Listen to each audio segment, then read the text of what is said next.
वसुदेवसुतं देवं कंसचाणूरमर्दनं देवकी परमानन्दं कृष्णं वन्दे जगद्गुरुं। गुरुर्ब्रह्मा गुरुर्विष्णु गुरुदेवो महेश्वर गुरु साक्षात् परब्रह्म तस्मै श्री गुरुवे नमः। नारायणं नमस्कृत्यं नरं चैव नरोत्तमं देवीं सरस्वती व्यासं ततो जयमुदीरये ततो जयमुदीरये।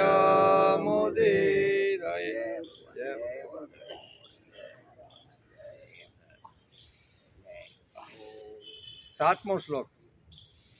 समस्त गोपनंदनम रुदम्बुजे कमोदनम नमामि कुञ्जमध्यगं प्रसन्न भानुशोभनम निकामकामदायकं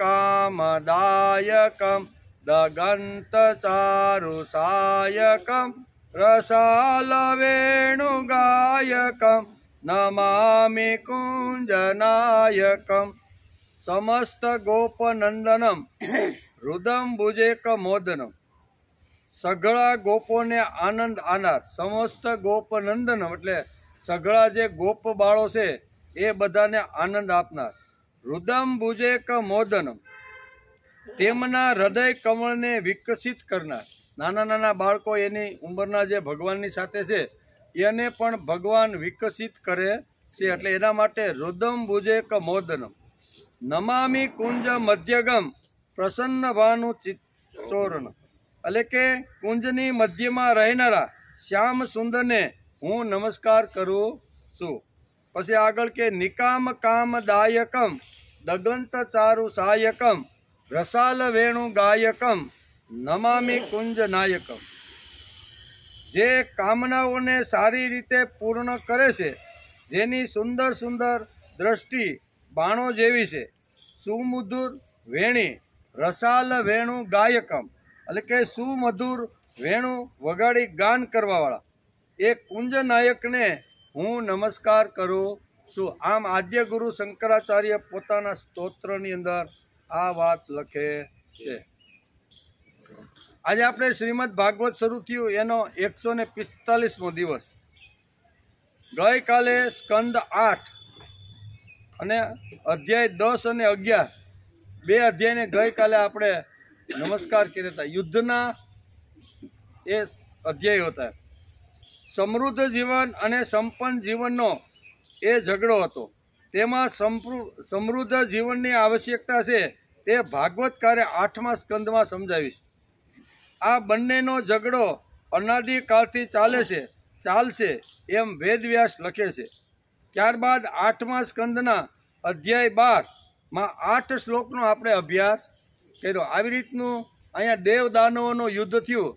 ભગવાન મોહિનીનું રૂપ ધારણ કરી અને એ જે કુંભ છે એ દેવોને બધાને આપી દીધો ને અમર બનાવી દીધા। અમર બનાવ્યા પછી અહીંયા દૈત્યોને થોડીક અગવડ ઊભી થઈ કે અમારા હાથની અંદર આ અમૃત આવ્યું નહીં, તેથી યુદ્ધ કરે છે। અને યુદ્ધની અંદર આપણે ગઈકાલે જોતા હતા કે અહીંયા ભગવાન વિષ્ણુ અહીંયા દેવોની સાથે રહી અને અસુરોનો સંહાર કરાવી નાખે છે। આ બે અધ્યાયની અંદર આપણે જોયું અને એમાં 12મા અધ્યાયની અંદર આપણે થોડોક વિચાર કર્યો હતો, બરાબર ને? કેટલો? 8 શ્લોક સુધીનો। એમાં આવી રીતનું મોહિનીનું રૂપ ધારણ કરી અને ભગવાને હાથમાં કુંભ લઈ અને દેવોને જ્યારે આપે છે આ પ્રસંગ જ્યારે અહીંયા શું કે સુખદેવજી મહારાજ આ પ્રસંગનું વર્ણન કરે છે અને પરીક્ષિત રાજા આ વાત સંભળાવે છે।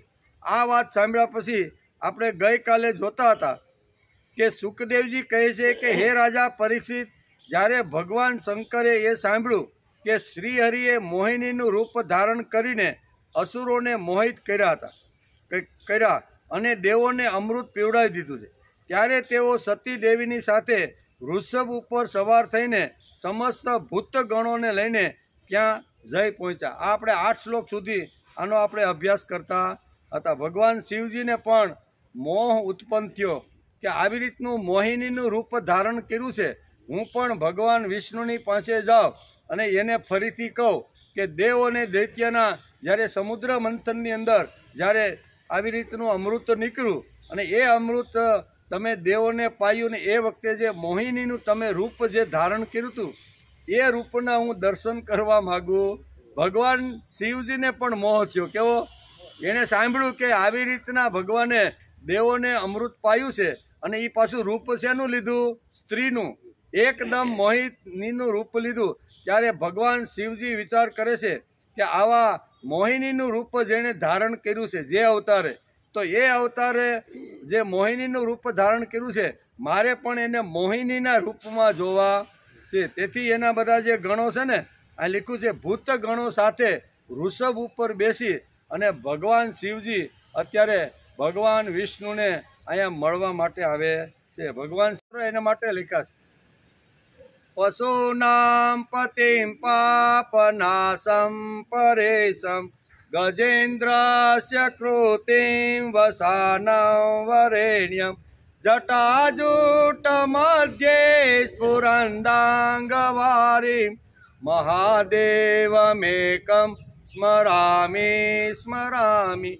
આવા ભગવાન શિવજી વૃષભ ઉપર બેસી અને પાર્વતીની સાથે અહીંયા ભૂતગણોની સાથે નીકળ્યા છે. સુંદર મજાનું વર્ણન અહીંયા શું કહેવાય આદ્ય ગુરુ શંકરાચાર્ય પણ પોતાના સ્તોત્રની અંદર ભગવાન શિવજી કેવા છે એનું સુંદર મજાનું વર્ણન કર્યું છે. પશુનામ પતિ પાપ નાશમ પરેશમ. આમ કે છે જે સર્વ પ્રાણીઓના સ્વામી અને પાપનો નાશ કરનારા છે એવા ભગવાન શિવજી વૃષભ ઉપર બેસી અને ભગવાન વિષ્ણુની પાસે વિષ્ણુ એ જે મોહિની રૂપ ધારણ કર્યું હતું એ જ રૂપ મારે જોવું છે આવો સંકલ્પ કરી અને કૈલાસમાંથી ભૂતગણો સાથે પાર્વતીની સાથે વૃષભ ઉપર બેસી અને નીકળ્યા છે. એ બહુ સરસ વેદવ્યાસે સુંદર મજાનું આ વર્ણન કર્યું છે. એટલે કે ગજેન્દ્રસ્ય કૃતિ વસાનમ વરણ્યમ. ભગવાન શિવજી પાપનો નાશ કરનાર પરમેશ્વર, હાથીના ચર્મને પહેરનાર સર્વથી શ્રેષ્ઠ અને જેમના જટા જૂટમાં ગંગાનું પાણી નાચી રહ્યું છે. ભગવાનના જટાની અંદર જે ગંગાનું પાણી જે નાચી રહ્યું છે આવા ભગવાન શિવજી અત્યારે કૈલાસમાંથી અહીંયા વૈકુંઠમાં ભગવાન વિષ્ણુની પાસે આવવા માટે નીકળી ગયા. બહુ સુંદર વર્ણન ભાગવતકારે બહુ સરસ રીતે એનું વર્ણન કર્યું છે. પછી આગળ કહે છે કે મહાદેવનું વારંવાર હું એવા મહાદેવનું વારંવાર હું સ્મરણ કરું છું એમ આદ્ય ગુરુ પોતાના સ્તોત્રમાં લખે છે કે ભગવાન શિવજી આવી રીતના કૈલાસમાંથી નીકળી અને વૈકુંઠ તરફ જ્યારે જવા લાગ્યા ત્યારે એનું રૂપ કેવું હતું એ આદ્ય ગુરુ શંકરાચાર્ય પણ આવી રીતનું ચિત્રું છે. આવા ભગવાન શિવજીને મારા નમસ્કાર છે. એટલે ઘણા ઋષિઓ આવ્યા, આચાર્યો આવ્યા, એ બધાએ ઘણું બધું શંકર ભગવાન ઉપર ઘણા બધા સ્તોત્ર લખ્યા છે. ભગવાન શિવજી કેવા છે? શંભો મહેશ કરુણામય શૂલપાણે ગૌરીપતે પશુપતે પશુપાસનાસીન કાશીપતે કરુણયા જગદેક દેકા ત્વમ હંસી પાસી વિદધા તો મહેશ્વરાસી. શંકર ભગવાનની સ્તુતિ કરતા આદ્ય ગુરુ શંકરાચાર્ય પણ એને પણ થાક લાગતો નથી. ભગવાનના એટલા બધા ગુણાનુવાદનું વર્ણન કરે છે. આવા ભગવાન શિવજી વૈકુંઠની અંદર બિરાજમાન રહેલા જે વિષ્ણુ ભગવાનને અહીંયા વૃષભ ઉપર બેસીને મળવા માટે કેવા ભગવાન છે? શંભો મહેશ કરુણામય શૂલપાણે.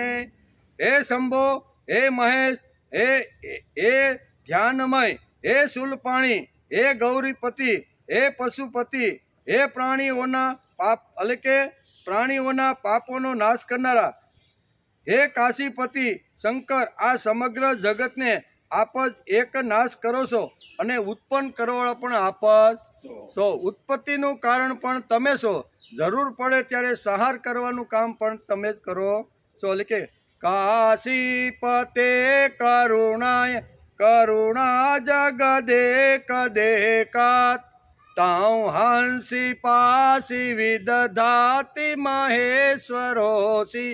એવા હે મહેશ્વર, મારા તમને વારંવાર નમસ્કાર છે. આચાર્યો છે, ઋષિઓ છે, સંતો છે, એ ક્યારે ભગવાનના ગુણગાન ગાતા થાકતા નથી. એને એમ થાય કે ભગવાનના ગુણનું વર્ણન જ્યારે જ્યારે કરવામાં આવે ત્યારે અમે અમારું મોટું ભાગ્ય સમજીએ છીએ. એટલે અહીંયા આદ્ય ગુરુ શંકરાચાર્ય પણ આ પોતાના સ્તોત્રની અંદર ભગવાન શિવજી કેવા છે, કેવી રીતના વૃષભ ઉપર બેસીને જાય છે, એના સુંદર મજાનું ગુણ અહીંયા ગુણોનું વર્ણન શંકરાચાર્ય કર્યું છે.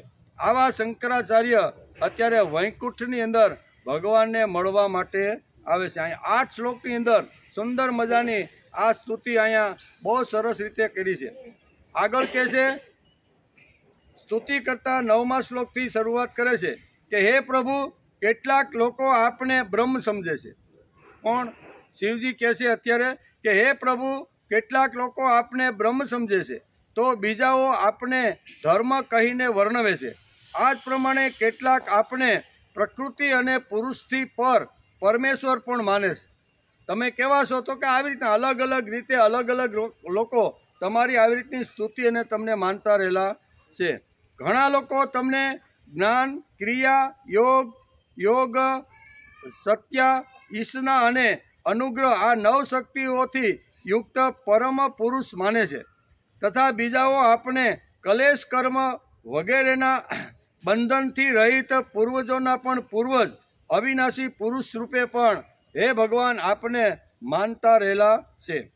હે પ્રભુ, હું બ્રહ્મા અને મરીચી વગેરે સત્વગુણની સૃષ્ટિમાં રહેલા અમે ઋષિઓ જ્યારે આપની બનાવેલી સૃષ્ટિનું રહસ્ય જાણવા પામતા નથી ત્યારે આપણે તો જાણી જ કેવી રીતે શકીએ. તમે બનાવેલી સૃષ્ટિને પણ હજી અમે જાણી શક્યા નથી ઋષિઓ જાણી શક્યા કે નથી અમે પણ જાણી શક્યા, તો અમે તમને ક્યાંથી જાણી શકીએ? હે પ્રભુ, આપ સર્વાત્મક અને જ્ઞાનરૂપ છો. તેથી આકાશમાં વાયુની જેમ અદૃશ્ય રહેવા છતાં પણ આપ સમસ્ત ચરાચર જગતમાં હર હંમેશ વિદ્યમાન રહો છો. તથા આ જગતની ચેષ્ટા, સ્થિતિ, જન્મ, નાશ, પ્રાણીઓના કર્મ તેમજ સંસારના બંધન અને મુક્તિ બધું જ તમે જાણતા રહેલા છો. આમ ભગવાન શિવજી અત્યારે સ્તુતિ કરે છે. હે પ્રભુ, આપ જ્યારે ગુણોનો સ્વીકાર કરીને લીલા કરવા માટે ઘણા બધા અવતાર ધારણ કરો છો ત્યારે હું તેમના દર્શન કરું જ છું. અથવા ઈચ્છું છું. આ તમે મોહિનીનું રૂપ લીધું ને, એ પણ તમારો એક અવતાર હતો. તમે આ જગતમાં આવો છો અને આવ્યા પછી અલગ અલગ અવતારો લઈ અને જે ભક્તો તમારા છે એનું રક્ષણ કરવા માટે જુદા જુદા રૂપે લઈને તમે આવતા રહેલા છો. તેથી તમે જે અહીંયા દેવ અને દાનવો બંને વચ્ચેનું યુદ્ધ થયું, યુદ્ધની અંદર જ્યારે આવી રીતની સમજણપૂર્વક સમુદ્ર મંથનની જ્યારે વાત આવી અને એમાંથી જે અમૃત નીકળ્યું, એ અમૃત લેવા માટે દેવો અને દૈત્યો દોડ્યા. દૈત્યોના હાથની અંદર આ કુંભ આવી ગયો. ભગવાન વિચાર કરે છે કે આ જો એનું ગ્રહણ કરી લેશે તો અમર બની જશે. તેથી ભગવાને મોહિનીનું તમે જે રૂપ ધારણ જે વખતે ત્યાં કર્યું હતું અને દૈત્યો પાસેથી કેવી રીતે તે અમૃત ઝૂંટવી લીધું, એ સુંદર મજાનું વર્ણન તમે અવારનવાર અવતારો લઈને આ બધું કરતા રહેલા. સુંદર મજાની સ્તુતિ અહીંયા ભગવાન શિવજી કરે છે. અને જેનાથી દૈત્યોને મોહિત કરીને આપે દેવોને અમૃત પીવડાયું છે. હે સ્વામી, અમે બધા તે રૂપ જોવા આવ્યા છીએ. અમારા મનમાં તો રૂપના દર્શન એટલે કે તમારા રૂપના દર્શન કરવાનું કુતૂહલ જાગ્યું છે. અમે અમારા સૈન્ય સાથે, સૈન્ય કેવા છે? પશુનામ પતિ પાપ નાશમ, આ બધા સૈન્યની સાથે અમારો જે આ મરુતગણ બધો જે છે ને, મારા બધા ભૂત અને પિશાચ, એની સાથે વૃષભ ઉપર બેસી અને પાર્વતી સાથે અમે તમારી પાસે આવ્યા છીએ. તમે જે રૂપ લઈ અનેક અવતારોમાં અનેક અલગ અલગ રૂપો લીધા છે, એમાં મોહિનીનું રૂપ તમે લીધું છે એવું અમે સાંભળ્યું છે. તેથી એક અમારે આ મોહિનીનું રૂપ તમે કેવી રીતનું લીધું, કેવી રીતના ઠન ઠન ઠન કરીને દૈત્યોને તમે જીતી લીધા, કેવા ઘૂઘરા બાંધીને તમે એની સાથે નાચ્યા અને દૈત્યો તમારા ઉપર કેવી રીતના મોહિત થયા ને, એ રૂપ અમારે તમારું જોવું છે. નહીતર કૈલાસમાંથી અહીંયા આવવાનું અમારું કોઈ કારણ નથી. પણ અમે સાંભળ્યું છે કે તમે દેવોને અમૃત પાયું એ મોહિનીનું રૂપ ધારણ કરીને પાયું છે. તો એ અવતાર મોહિનીના રૂપનો તમે જે અવતાર લીધો, તમે એક્ઝેક્ટ જે અવતાર લઈને મોહિનીનું રૂપ તમે ત્યાં દેવો અને દૈત્યોની સામે જે પ્રગટ કર્યું હતું, એ પ્રગટ થયેલું જ રૂપ અમે જોવા માટે અમારા આ બધા ગણોની સાથે અમે આવ્યા છે. કૃપા કરી અને તમે જે રૂપ ત્યાં લીધું હતું એ રૂપના તમે અમને દર્શન કરો. આમ વૈકુંઠમાં ભગવાન શિવજી અહીંયા પહોંચી ગયા છે, ઘણી સરસ મજાની સ્તુતિ કરે છે. ભગવાન તમને કેટલાય રીતે લોકો, કોઈ બ્રહ્માના રૂપે, કોઈ સત્વ રજ અને તમનની રૂપે, ઘણું બધું આવી રીતનું અલગ અલગ રીતે તમારું વર્ણન કરે છે. પણ અમારે તો મોહિનીની રૂપમાં તમે જે અવતાર લીધો એ રૂપ અમારે જોવું છે. આટલા શું કહેવાય, શિવજીને પણ મોહ લાગી ગયો કે સ્ત્રીનું કેટલું સુંદર આવી રીતનું રૂપ ધારણ કર્યું છે. ત્યારે દૈત્યો એની ઉપર આવી રીતના ફના થઈ ગયા. દૈત્યો એવું એમ કહેવા લાગ્યા કે તમારા હાથથી અમને જો પાણી મળશે ને તો એ અમૃત સમજીને અમે પી જશું. આટલું દૈત્યો જ્યારે કહી શક્યા તો એ કઈ વાત હશે એ અમારે તમારી પાસેથી જાણવી છે. અને પ્રત્યક્ષ તમે મોહિનીનું રૂપ ધારણ કરી અને અમારી સામે પ્રગટ થાવ, આવી માગણી ભગવાન શિવજીએ અત્યારે વૈકુંઠની અંદર ભગવાન વિષ્ણુ સાથે કરેલી છે. શ્રી સુખદેવજી મહારાજ કહે છે કે જ્યારે ભગવાન શંકરે વિષ્ણુ ભગવાનને આ પ્રાર્થના કરી ત્યારે ગંભીર ભાવે હસીને તેમણે ભગવાન શંકરને આ પ્રમાણે કીધું કે તમે માગણી કેવી કરી છે કે મારું મોહિનીનું રૂપ જે હતું એ તમારે જોવું છે. તમે તો આવી રીતના દિગંબર છો, બરોબર ને? તો તમારા જેવા દિગંબરને મોહિનીનું રૂપ હું જો બતાવીશ ને તો તમને કંઈક ગલગલિયા થવા મળશે. આમ અત્યારે બહુ સરસ રીતે ભાગવતકાર લખે છે, વેદ વ્યાસે સરસ મજાના બધા શ્લોકો લખ્યા છે. શ્રી વિષ્ણુ ભગવાને કહ્યું શિવજી આટલી માગણી કરી કે મોહિનીના રૂપનો અવતાર તમે લઈ અને દેવોને અમૃત પાયું, એ મોહિનીનું રૂપ તમે ધારણ કરો. શ્રી વિષ્ણુ ભગવાન કહ્યું કે હે શંકરજી, તે સમયે અમૃત કુંભ દૈત્યોના હાથમાં જતો રહ્યો હતો. તેથી દેવોનું કામ પાર પાડવા માટે અને દૈત્યોના મનને એક નવા કુતૂહલ તરફ આકર્ષણ કરવા માટે મેં એ મોહિનીનું રૂપ ધારણ કર્યું. બહુ સ્પષ્ટતા કરે. શું કહે છે કે આવી રીતના એ કે જ્યારે અમૃત મંથનમાંથી જ્યારે અમૃત નીકળ્યું અને અમૃતનો કુંભ જ્યારે આવી રીતનો આવ્યો તે એ તો દૈત્યોના હાથની અંદર જતો રહ્યો હતો. દૈત્યોના હાથની અંદર જતો રહ્યો એટલે મેં વિચાર કર્યો કે હવે કોઈ પણ હિસાબે આ દેવોને અમૃત મળવાનું નથી. એને જો અમૃત પીવડાવવાનું હોય તો મારી પાસે એક જ પ્રયોજન છે અને તે એટલે દૈત્યોને આકર્ષણ કરે એવી સ્ત્રી રૂપનું. આમ ભગવાન અત્યારે શિવજીને ચોખવટ કરે છે. તેથી મેં મોહિનીનું રૂપ ધારણ કર્યું હતું. એ કાળ કંઈક જુદો હતો. એમ કે મેં એટલે કે હે દેવ શિરોમણી, તમે તે રૂપ જોવા ઈચ્છો છો તો હું તે રૂપ તમને બતાવીશ. પરંતુ તે રૂપ તો કામી પુરુષો માટે છે, તમારા જેવા માટે નથી. જે કામી પુરુષ દૈત્યો જે હતા એના માટેનું આ મેં રૂપ ધારણ કર્યું હતું. આ રૂપ તમારા માટે નથી. તમે તો મારા માટે આદરણીય છો, તમે તો મારા માટે વંદનીય છો, તમે તો મારા માટે પૂજનીય છો. પૂજનીય, આદરણીય અને વંદનીય હોય તેને આવી રીતનું સ્ત્રી રૂપનું દર્શન કરાવાય નહીં. પણ તમે સામેથી માગણી કરી છે કે દેવો ને દૈત્યોની સામે તમે કેવી રીતનું મોહિનીનું જે રૂપ લીધું હતું એ રૂપ તમે મને બતાવો. જેમ ભગવાન આપણે શ્રીમદ ભગવદ્ ગીતા વાંચીને તો એમાં પણ ઘણા લોકો દલીલો કરે, પણ હકીકત એ છે કે ભગવાન પાસે અર્જુને માગણી કરી છે. 10મા અધ્યાયની અંદર ભગવાને આખી પોતાની બધી વિભૂતિ બતાવી કે અર્જુનને બતાવી કે હું આવી રીતના સમુદ્રની અંદર આ છું, વૃક્ષોની અંદર આવી રીતનો પીપળો છું, ઘણું બધું કીધું. એમ દૈત્યોની અંદર આવી રીતનો આ બધી વાતો કરી. ત્યારે અર્જુન કહે છે કે આ તમે મને વાતો કરી પણ આ પ્રત્યક્ષ જે કાંઈ છે એ હું તમારી પાસેથી જોઈ શકું એવું જો તમને લાગતું હોય તો તમારા આ ઐશ્વર્ય એટલે કે વિશ્વ વિરાટ સ્વરૂપનું મને દર્શન. અર્જુને માગણી કરેલી છે, ભગવાને એને ડરાવવા માટે ખાડા લડતો નથી ને. હવે હું તને થોડોક ડારો દઈને મારું રૂપ બતાવું કે ભગવાને ડારો બતાવ્યો અર્જુનને, અને આવું વિરાટ રૂપ કરીને હાથમાં ધનુષ્ય પકડવાની આવી રીતે એવી વાત હકીકતે છે જ નહીં. અહીંયા આપણે 11મો અધ્યાયનો જો અભ્યાસ કરી શ્રીમદ ભગવદ્ ગીતાનો, તો એમાં અર્જુને માગણી કરી છે કે ભગવાન જો આવી રીતનું તમારું હોય, બરોબર ને, તો એ રૂપ મારે પ્રત્યક્ષ જોવું છે. તેથી ભગવાન એને વિરાટ રૂપ બતાવેલું છે. જોવા લાયક હોય તો હું એના લાયક. હા, એટલે હું એમ ને કે મને જો તમને હું જોવા લાયક હોય અને હું તમારે જો અનુકૂળ હોય તો તમે મને આ રૂપ માગણી કરી. મૂળ વસ્તુ એ છે કે અર્જુને ભગવાનનું વિશ્વરૂપ જોવા માટેની માગણી કરી છે. અહીંયા પણ ભગવાન શિવજી અહીંયા શું કહે છે, મોહિનીની રૂપ અહીંયા જોવાની માગણી કરી છે. માગણી કરી ભગવાન એને સમજાવે છે, તમે આદરણીય છો, તમે વંદનીય છો, તમે તો આવા નિરંજન નિરાકાર છો, અને તમે આ તો એક કામાંત જે માણસ હોય ને એના માટેનું આ રૂપ હતું. પણ તમે આ રૂપ જો ન જોવા ઈચ્છો તો બહુ સારું છે, પણ તમે સામેથી આ માગણી કરી. બહુ સરસ. ભગવાન શિવજીને અત્યારે ભગવાન વિષ્ણુ વૈકુંઠની અંદર આ વાત એને સમજાવે છે. તમે તે રૂપ જોવા ઈચ્છો છો તો હું તે રૂપ તમને બતાવીશ, પરંતુ તે રૂપ તો કામી પુરુષો માટે જ આદરણીય છે, કારણ કે એ કામ વાસનાને ઉત્તેજિત કરનારું મારું આ રૂપ હતું. કેવું?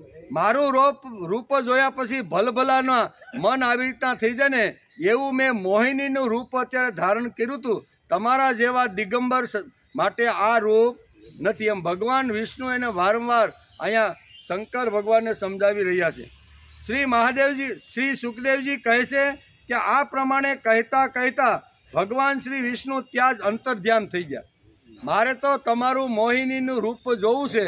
આ વૃષભ ઉપર બેસી અને કૈલાસમાંથી આટલો પુરુષાર્થ કરીને અમે આવ્યા, બરાબર, અને હવે તમે જો ન બતાવો તો એ યોગ્ય નથી. એટલે ભગવાન શિવજીએ એકદમ આવી રીતનો આગ્રહપૂર્વક જ્યારે આ વાત જ્યારે ભગવાનને કરે છે, ત્યારે ભગવાન અહીંયા એની સામેથી અંતર ધ્યાન થઈ ગયા. ભગવાન ત્યાંથી ગાયબ થઈ ગયા, વિષ્ણુ ભગવાન. ત્યાંથી ભગવાન સુખદેવજી મહારાજ કરે છે કે હે રાજા પરીક્ષિત, આ પ્રમાણે કહેતા કહેતા ભગવાન શ્રી વિષ્ણુ ત્યાં જ અંતર્ધ્યાન થઈ ગયા, અને ભગવાન શ્રી શંકર સતી દેવીની સાથે ચારે તરફ જોવા લાગ્યા. ત્યાં ભગવાન ગયા ક્યાં? એમ શું કે ભગવાન પાસે જ્યારે આ રૂપની માગણી કરી ત્યારે અહીંયા સતી પાર્વતીની સાથે અહીંયા આવ્યા હતા ભગવાન શિવજી. એ ચારે બાજુ આવી રીતનું જોવા લાગ્યા કે ભગવાન વિષ્ણુ ગયા ક્યાં? મારે તો મોહિનીનું રૂપ એનું જોવું હતું, માગણી હતી, પણ આડાવડા ક્યાંક સંતાઈ ગયા. એટલામાં તેમણે જોયું કે સામે એક ઘણું સુંદર ઉપવન છે. ભગવાન શિવજીએ જોયું કે સામે એક સુંદર ઉપવન છે, તેમાં જાત જાતના વૃક્ષો ઉગેલા છે, જે રંગબેરંગી ફૂલો અને લાલ લાલ કૂપળોથી લચી પડેલા છે. તેમણે એ પણ જોયું કે તે ઉપવનના એક સુંદરી દડો ઉછાળતી રમી રહી છે.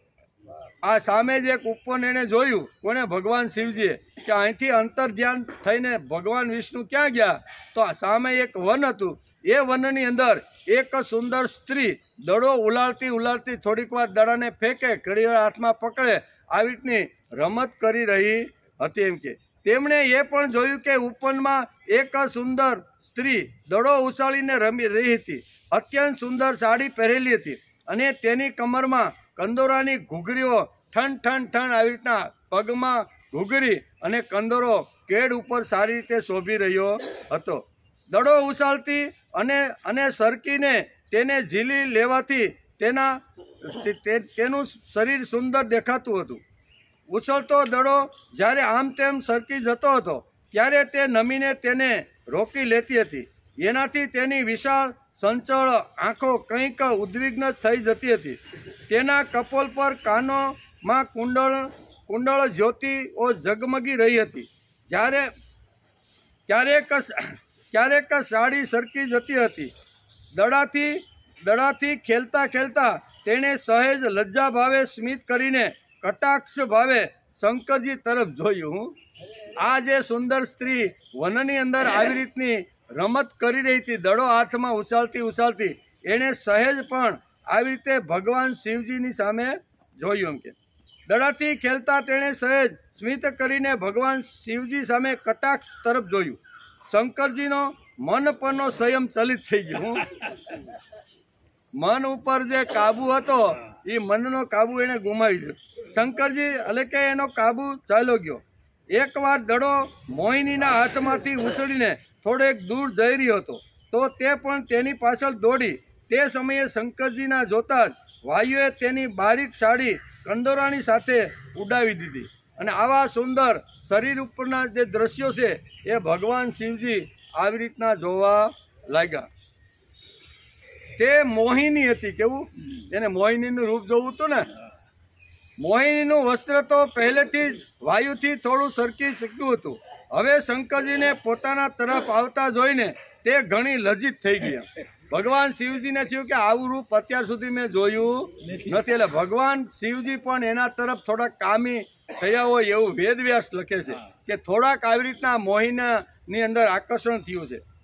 ભગવાન શંકર પણ તે મોહિની વેશ ધારી અદ્ભુત કર્મ કરનારા ભગવાન વિષ્ણુની પાછળ દોડવા લાગી. એને ખબર નહોતી કે આ ભગવાન વિષ્ણુએ મોહિનીનું રૂપ ધારણ કરી લીધું છે. એટલે કે દોડવા લાગ્યા. તે સમયે એવું લાગતું હતું કે જાણે તેમના શત્રુ કામદેવે અત્યારે તેમના ઉપર જીત મેળવી લીધી છે. બધું જ ભૂલી ગયા. કોણ? ભગવાન શિવજી. અને આ શું કહેવાય, આ સ્ત્રી ઉપર એટલા મોહિત થઈ ગયા છે. જોકે ભગવાન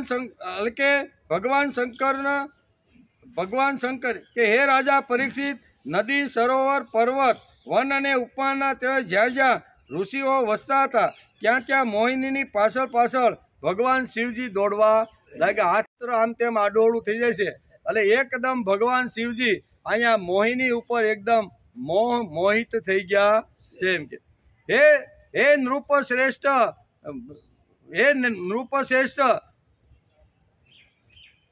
ત્યારબાદ આત્મ સ્વરૂપ શરૂઆતમાં ભગવાનનો આ મહિમા જાણીને તેમને કશું આશ્ચર્ય થયું નહીં. તેઓ જાણતા હતા કે ભગવાનની શક્તિઓને કોણ પાર પાડી શકે એમ છે. ભગવાને જોયું કે ભગવાન શંકર આનાથી કોઈ વિષાદ કે લજા નથી અને તેઓ પુરુષ શરીર ધારણ કરીને ફરી પ્રગટ થયા અને અત્યંત પ્રસન્નતાપૂર્વક તેમને આવી રીતે કહેવા. ભગવાન શિવજી પણ આ મોહિની ઉપર એટલા મોહિત થયા હતા કે એની પાછળ દોડવા લાગ્યા. બધું જ ભૂલી ગયા. સાથે આવેલા ગણ હતા એને પણ ભૂલ્યા. પાર્વતી જેવી જે સતી હતી એને પણ ભૂલ્યા. અને આ સુંદર સ્ત્રીનું રૂપ એટલું આકર્ષક હતું કે બધું ભૂલીને એની પાછળ દોડવા લાગ્યા. એમ કે ત્યારે ભગવાનને થયું કે હવે બસ, આટલી લીલા મેં જે કરી છે ને, હવે ભગવાન શિવજી માટે બસ છે. તેથી વનની અંદર આવી રીતના જે શંકર ભગવાન મોહિનીની પાછળ દોડતા હતા એ જ વખતે પોતે ભગવાને પોતાનું રૂપ બદલી અને વિષ્ણુ શંખ, ચક્ર, ગદા અને પદ્મ ધારણ કરી અને ભગવાન શિવજીની સામે ઊભા રહી ગયા છે. તમે મને કીધું હતું કે મોહિનીનું રૂપ આ રૂપ મેં દૈત્યોની સામે પ્રગટ કર્યું હતું અને દૈત્યો પાણી થઈ ગયા હતા અને કુંભમાં ભરેલું જે અમૃત હતું એને જોતા જ મેં દેવોને આપી દીધું. તો આમ કરી અને ચર્ચા કરે છે. ભગવાને કહ્યું કે હે દેવ શિરોમણી, મારી સ્ત્રી રૂપેણી માયાથી વિમોહિત થવા છતાં પણ તમે પોતે જ પોતાની નિષ્ઠિમાં સ્થિત થઈ ગયા એ ઘણા આનંદની વાત છે. શરૂઆતમાં જ્યારે વનની અંદર મેં મોહિનીનું રૂપ ધારણ કર્યું અને કામાંત બનીને તમે મોહિનીની પાછળ પડ્યા, તમને એમ થયું કે આ જ સર્વશ્રેષ્ઠ છે. પાર્વતીને પણ તમે છોડી દીધી અને તમે જગતને પણ છોડીને આ જ મારા માટે શ્રેષ્ઠ છે આવું તમે જે કહેતા હતા. અને ફરીથી જ્યારે મેં આ રૂપ ધારણ કર્યું ત્યારે તમારા મનમાંથી બધી કામના વાસના ગઈ. આ જ મોટી વાત છે. નહીતર શું છે, લાંબા સમય સુધી કોઈ પણ વસ્તુ જોઈ હોય ને તો ફરીથી આ વસ્તુ મને ક્યારે મળે, કેમ મળે, એનો વિચાર જ માણસના મગજની અંદર ચાલતો હોય છે. તેથી ભગવાન અહીંયા કહે છે કે તમે મારા ઉપર એટલે કે મોહિની રૂપ ધારણ ઉપર મોહિત થયા અને ફરીથી મેં તમને મારું ઓરિજિનલ સ્વરૂપ જ્યારે બતાવ્યું ત્યારે તમે બધું જ છોડીને પાછા મારી અંદર સ્થિર થઈ ગયા. આ જ ખૂબ મોટી વાત છે. હે દેવ શિરોમણી, મારી સ્ત્રી રૂપેણી માયાથી વિમોહિત થવા છતાં પણ તમે જ પોતાની નિષ્ઠામાં સ્થિત થઈ ગયા. એ ઘણી આનંદની વાત છે. મારી માયા અપાર છે. તે એવા તો ભાવ રચે છે કે અજિતેન્દ્રિય પુરુષો તો કોઈ રીતે તેનાથી છુટકારો પામી શકતા નથી. તો બરોબર, તમે આટલા જો મોહિત થયા હોય તો સામાન્ય માણસના આવું રૂપ જોઈને શું થતું છે એમ ભગવાન અહીંયાને સમજાવે છે કે તમારા જેવા દિગંબર, તમારા જેવા અહીંયા જે ભગવાન છે એ ભગવાન પણ આવું રૂપ જોઈને મારી પાછળ તમે દોડી અને તમે આ જ સ્ત્રી મને પ્રાપ્ત થાય, આવું જો તમારા મનની અંદર એક જો ઘૂસી ગયું હોય તો સામાન્ય માણસનું તો પૂછવું. આવું મારું મોહિનીનું રૂપ છે એમ ભગવાન કહે છે કે આવું મારું રૂપ છે. એટલે કે એકવાર મારી માયાના સંકજમાં ફસાય પછી પોતે તેમાંથી બહાર નીકળી શકતો નથી. એકવાર મારી માયામાં ફસાઈ જાય પછી બહાર નીકળી શકતો નથી. જોકે મારી આ ગુણમયી માયા ભલભલાઓને મોહિત કરી દે છે તો પણ હવે તે તમને ક્યારેય મોહિત કરશે નહીં. કારણ કે સૃષ્ટિ સર્જન વગેરે માટે જે તે સમયે તેને શોભિત કરનારો કાળ હું જ છું. તેથી મારી ઈચ્છા વિરુદ્ધ તે રજોગુણ વગેરેનું સર્જન કરી શકતી માયા છે. પણ માયાને હું જેમ નચાવું ને એમ નાચે. માયા પોતે કે એમ કરતી નથી, પણ માયાનો કંટ્રોલ મારા હાથની અંદર છે. તેથી હવે તમને માયા કશું જ કરી શકવાની નથી એમ ભગવાન વિષ્ણુએ શિવજીને કહ્યું. શ્રી સુખદેવજી મહારાજ કહે છે કે હે રાજા પરીક્ષિત, આ પ્રમાણે ભગવાન વિષ્ણુએ ભગવાન શિવજીનો સત્કાર કર્યો. ત્યારે તેમની પાસેથી વિદાય લઈને તેમને તેમની પરિક્રમા કરીને તેઓ પોતાના ગણો સહિત કૈલાસમાં સિધાવી ગયા.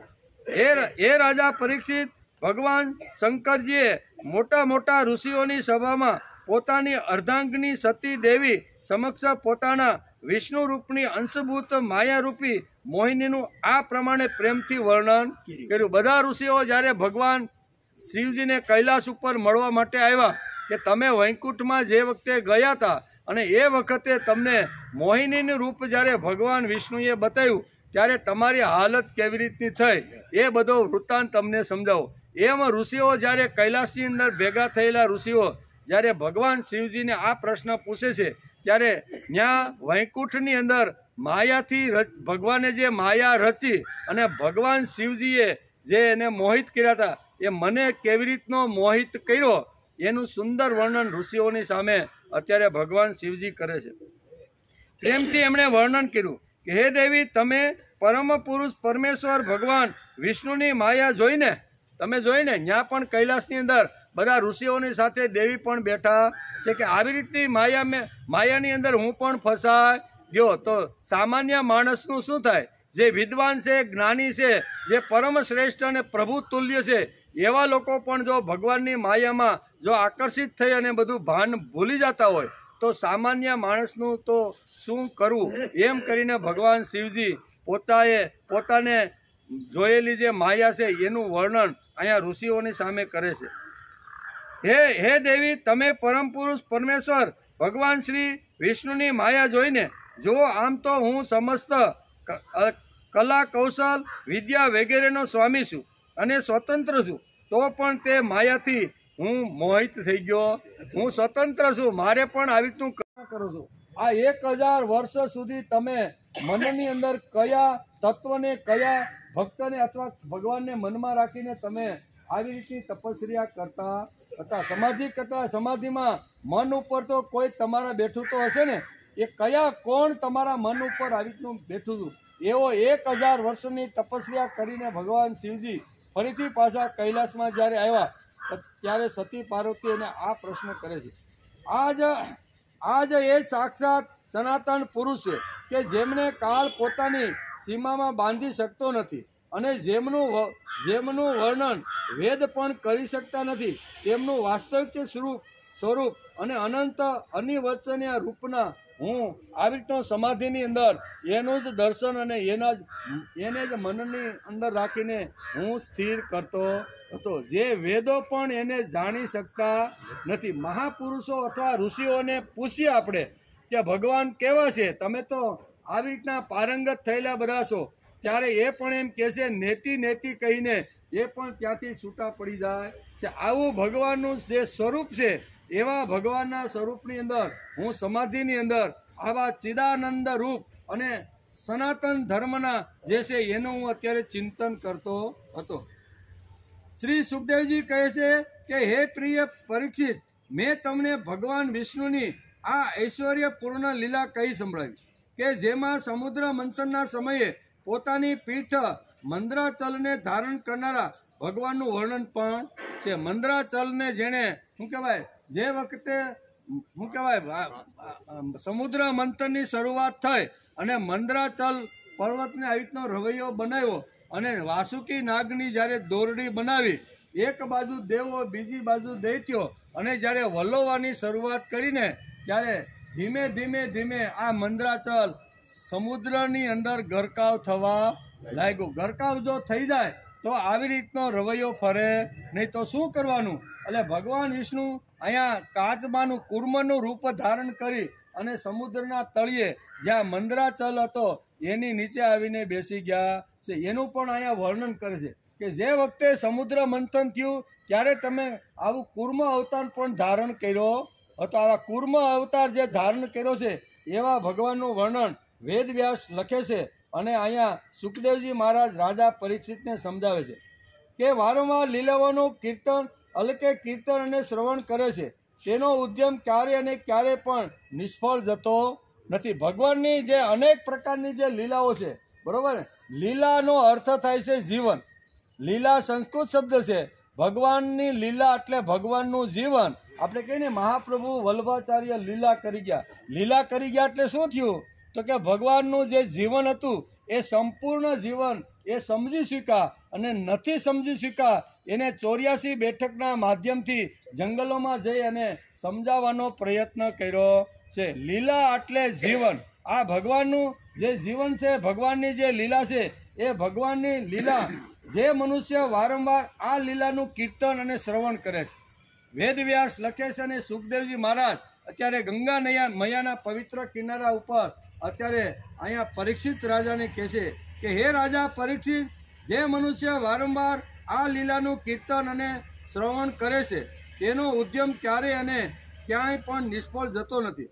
કારણ કે પવિત્ર કીર્તિ, ભગવાનના ગુણો અને તેમની લીલાઓનું ગાન સંસારના સઘળા કલેશો અને પરિશ્રમોને દૂર કરનારી આ ભગવાનની લીલા અને ભગવાનની કથાઓ છે. તેથી ભગવાનની લીલા, ભગવાનની કથા, એનું શ્રવણ, એનું મનન, એનું કીર્તન અને એનું નિદાધ્યાસ, આ 4 વાતો જે છે એ 4 વાતો શાસ્ત્રકારો આપને સમજાવે. જે વિચારોથી મારા જીવનમાં ઉત્સાહ, સ્ફૂર્તિ અને ચૈતન્ય આવે એ વિચારો જેના જીવનમાં નથી એ લોકોની પાસે જાય તો એના જીવનમાં પણ ઉત્સાહ, સ્ફૂર્તિ અને ચૈતન્ય આવે. તેથી અહીંયા કીર્તન શબ્દ વાપર્યો છે કે ભગવાનના લીલાઓનું શ્રવણ, ભગવાનના લીલાઓનું કથન. કથન એટલે કીર્તન.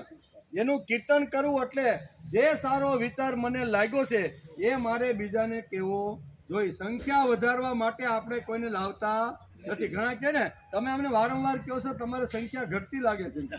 સંખ્યા વધારવા માટે આપણે કોઈને અહીંયા આમંત્રણ આપતા નથી. ભલે એક હોય, રાજા પરીક્ષિત એકલો હતો અને સુખદેવજી મહારાજ એને કથા કહેતા હતા, બરોબર. અહીંયા એક જ જણો બેસીને સાંભળીએ તો અમારે તો અમારું પાકું કરવાનું. અહીંયા સંખ્યા વધારવા માટે આપણે કોઈને અહીંયા લાવતા નથી. પણ અમને જે સારી વાત લાગી એ જે વાત બીજા પાસે નથી એ જે કેવું એ અમારી ભક્તિ છે. એટલે ભક્તિ સમજી અને અમે કીર્તન કરતા રહેલા છીએ. તેથી આ શ્લોકની અંદર વેદવ્યાસ લખે છે અને સુખદેવજી મહારાજ કહે છે કે ભગવાનની લીલાઓનું જો માણસ શ્રવણ કરે, ભગવાનની લીલાઓનું માણસ જો ગાન કરે, ભગવાનની લીલાઓનું જો આવી રીતનું સ્મરણ કરી અને જે લીલા એના જીવનની અંદર નિધિ ધ્યાન એટલે કે આચરણમાં આવી ગઈ છે એ લીલા જો બીજાને કહે તો બીજાનું જીવન પણ સારું અને પવિત્ર બને. આ મૂળ આપણો હેતુ આ હોવો જોઈએ, બરોબર ને. આપણે કાંઈ સંખ્યા વધે અને ખુરશીઓ બધી ભરાઈ જાય એટલા માટે આમંત્રણ કોઈને આપતા નથી. પણ સારી વાત જ્યાં પહોંચી નથી ત્યાં પહોંચાડવાનો પ્રામાણિક પ્રયત્ન કરવો જોઈએ. તેથી કહે છે તેથી જે આ ભગવાનની લીલાઓનું જે ગાન કરે છે, જે શ્રવણ કરે છે અને જે કીર્તન કરે છે એનો પરિશ્રમ ક્યારેય ફેલ જાતો, કરેલું કોઈ દી નિષ્ફળ જાતું નથી. દુષ્ટ મનુષ્યોને ભગવાનના ચરણ કમળોની પ્રાપ્તિ ક્યારેય થઈ શકતી નથી. તેઓ તો ભાવયુક્ત મનુષ્યને જ પ્રાપ્ત થઈ શકે છે. એથી તેમણે મોહિનીનું માયારૂપ ધારણ કરીને દૈત્યોને મોહિત કર્યા અને પોતાના ચરણ કમળોના શરણે આવેલા દેવોને સમુદ્ર મંથનની માંથી નીકળેલ અમૃતનું પાન કરાયું. માત્ર એમની જ વાત નથી, ભલે ને ગમે તે હોય તે પણ તેમના શરણોનું શરણ ગ્રહણ કરી લે છે. તેની સમસ્ત કામનાઓ ભગવાન પૂરી કરી દેશે. હું તે પ્રભુના ચરણ કમળમાં નમસ્કાર કરું છું. ભગવાનના ગુણાનું વાદનું વર્ણન કરે, ભગવાનની લીલાઓનું વર્ણન કરે, ભગવાને જે કાંઈ કૃતિઓ સમાજની અંદર જે ઊભી કરી છે, જે પ્રયોગો સમાજના ઉત્કર્ષ માટે મહાપુરુષે આ જગતની અંદર આપ્યા છે એનું સ્મરણ કરે, એનું આવી રીતનો અભ્યાસ કરે અને પોતાના જીવનમાં લાવવાનો પ્રયત્ન કરે તો ખાલી દેવોને અમૃત મળે છે એવું નથી, એમ સુખદેવજી કહે છે. ફક્ત દેવોને અમૃત મળ્યું છે એમ નહીં, પણ સામાન્ય માણસ પણ આવી રીતનું ભગવાનની લીલાઓ સાંભળીને શું કહેવાય અમૃત પ્રાપ્ત કરી શકે છે. ઇતિ શ્રીમદ ભાગવતે મહાપુરાણે પારમહંસ્યા સંહિતાયામષ્ટક સ્કંદે શંખ મોહનમ નામ દ્વાદશોધ્યાય. 8મા સ્કંદ અંતર્ગત 12મો અધ્યાય સમાપ્ત થયો. 12મા અધ્યાયની અંદર વેદ વ્યાસે આટલી સુંદર મજાની વાતો સમજાવી છે. એમાં ભગવાન શિવજીનું ચરિત્ર અહીંયા વેદ વ્યાસે લખ્યું છે કે આવી રીતનું મોહિનીનું રૂપ ધારણ કરી અને ભગવાને જ્યારે દેવોને અમૃત આપ્યું તો એ મોહિનીનું રૂપ આવી રીતનું કેવું આકર્ષિત હતું કે જે દૈત્યો એના ઉપર આવી રીતના ફીદા થઈ ગયા.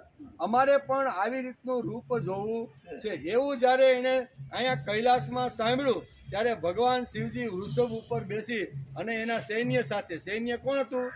પશુનામ પતિમ પાપન. આ પશુઓ એના બધા એના શું કહેવાય એના ગણો બધા ભૂત પિશાચ એના બધા ગણો હતા.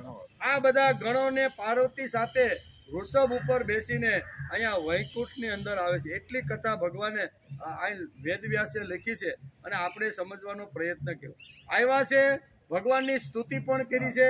ભગવાન તમે કેવા છો? અને કોઈ સત્વ તમ અને રજગુણથી આવી રીતના જે થયેલા એવા આ અનેક પ્રકારે તમારા ગુણાનું વાદન વર્ણન કરે છે. આમ કરી અને અહીંયા બહુ સરસ રીતે આ શ્લોકનું વર્ણન વેદવ્યાસે કર્યું છે અને સુખદેવજી મહારાજે સમજાવ્યું છે. બંને મળે છે. કોણ? વૈકુંઠની અંદર ભગવાન શિવજી. એને ઝઘડો નથી, પણ આપણે અહીં બેઠા ઝઘડો કર્યું. એને કોઈ દી ઝઘડો ત્યાં ઉપર બેઠા થતો નથી. એકાબીજા મળે છે, હળે છે, એકાબીજાના યશ અને કીર્તિનું ગાન કરે છે, એકાબીજાની લીલાઓની વર્ણન કરે છે. પણ આપણે તો અહીં ભેગા થયા નથી અને બાંધ્યા નથી. તમે તો વૈષ્ણવ સંપ્રદાયના છો, તમે તો શૈવ સંપ્રદાયના છો, એટલે શૈવ સંપ્રદાય વાળો અમને હાલે નહીં. એ તો ભભૂતિ લગાડે છે, શમશાનમાં બે છે, ભૂત પિશાચોનો દોસ્તાર છે, બરોબર ને? અને આવી ખોપરીઓની માળા જેના ગળામાં છે એવા અપવિત્ર, પાછા બોલે કેવા, બીજું કાંઈ બોલે તો કાંઈ વાંધો નહીં, પણ આ શબ્દ પાછા બોલે વૈષ્ણવ. એવા અપવિત્ર ભગવાનને અમે માનતા. એ અપવિત્ર છે તો તું કેવો છો ભાઈ? ભગવાન શંકર તો પાછું આવું બોલે, એ અપવિત્ર ને અમે માનતા નથી. ભભૂતિ લગાડે છે, શમશાનની અંદર એ છે, ભૂત પિશાચ જેના મિત્રો છે, રહેવાનું ઠેકાણું નથી, ઘર ક્યાંય બાંધ્યું નથી, કપડાના કાંઈ ઠેકાણા નહીં. હવે આવા લંગોટિયાના આવી રીતના પૂજો, એના કરતાં અમારો વિષ્ણુ કેટલો સુંદર. કસ્તુરી તિલકમ લલા. અમારા વિષ્ણુને તો જોવો, એમ કરીને બંને 11 વર્ષ સુધી જ માને, પાછા મોટા નથી માનતા. આ ઝઘડાઓ આપણે અહીંયા છે, ભેદ કરે છે. ત્યાં ઉપર કોઈ પ્રકારનો ભેદ નથી. આ બધું સમજાવવા માટે ભાગવત છે. ભાગવત શા માટે છે કે આપણી અંદર, મનની અંદર કંઈ એકાબીજા પ્રત્યે રાગ દ્વેષ હોય અને એકાબીજા સંપ્રદાય પ્રત્યે આપણે આવી રીતનું હોય તો એના માટે આ શાસ્ત્ર છે. શાસ્ત્ર એકવાર આપણે ખોલીએ તો એની અંદર કોઈ જગ્યાએ ભગવાનનો અંદરો અંદર ઝઘડો જોયો નથી. અહીં જોયો નથી એટલું જ નહીં, અહીંનું મોહિનીનું રૂપ ધારણ કરીને આવે છે તો પણ ભગવાન શિવજીને થાય છે કે મારે મોહિનીનું રૂપ ભગવાન વિષ્ણુએ જે ધારણ કર્યું ને એ મોહિનીના રૂપમાં જ મારે એના દર્શન કરવાના છે. એને કોઈ દી અગવડ ઊભી થાય ને અગવડ આપને અહીંયા ઊભી થાય. બરોબર. ઘણા લોકો તો ત્યાં સુધી પહોંચ્યા છે કે કપડાં જો સીવવાના હોય ને તો મારું કપડું તમે સીવી દઈ ગયો એમ દરજીને બોલતા નથી. મારું કપડું ખીલવીને દઈ ગયું. હું કે મારું કપડું. હવે આ હદ સુધી આપણે અહીંયા પહોંચ્યા છે. અને લાંબુ તિલક કરે, 2 વેતની ચોટલી રાખે, બરોબર, અને પાછો નાય ખરો પણ એની પાસે બેસી તો એને થેસિયા લેવાની જરૂર પડે નહીં. તમને બનેલી એક ઘટના કહું, આપણે કોઈ એની વિકૃતિની વાત કરતા નથી, પણ એક ગામની અંદર પ્રસંગ બન્યો, 50 વર્ષ પહેલાનો પ્રસંગ. હું એ જગ્યાએ હાજર હતો, નાનો એવો યુવાન હતો ને, એટલે મને ખબર છે. તો એ વખતે એ ગામની અંદર અહીંયા મહારાષ્ટ્રી પધારે, ઘરે ઘરે એ વખતે બહુ પધરામણી થતી, બરાબર. 2-4 કલાક સુધી આખા ગામમાં બધે ફરવાનું અને પછી મુખ્ય સ્થાન ઉપર આવી અને બેસવાનું અને પછી વૈષ્ણવને થોડીક વાતો કરવાની. એ વાતો કરતા કરતા કરતા એ મહાપુરુષ જ કહેવાય ને, વૈષ્ણવના જે આ ભગવાન શું કહેવાય, આચાર્ય બાવાજી બહુ પવિત્ર માણસ હતા. એને સમાજનું બધું દર્શન કરતા છે, જ્યાં જ્યાં જાતા છે બધા વૈષ્ણવના હાલત, ચાલવું બોલવું, ખાવું પીવું, એના વસ્ત્ર કેવું બધું જોતા છે. એટલે એના ધ્યાનમાં એક વસ્તુ આવી.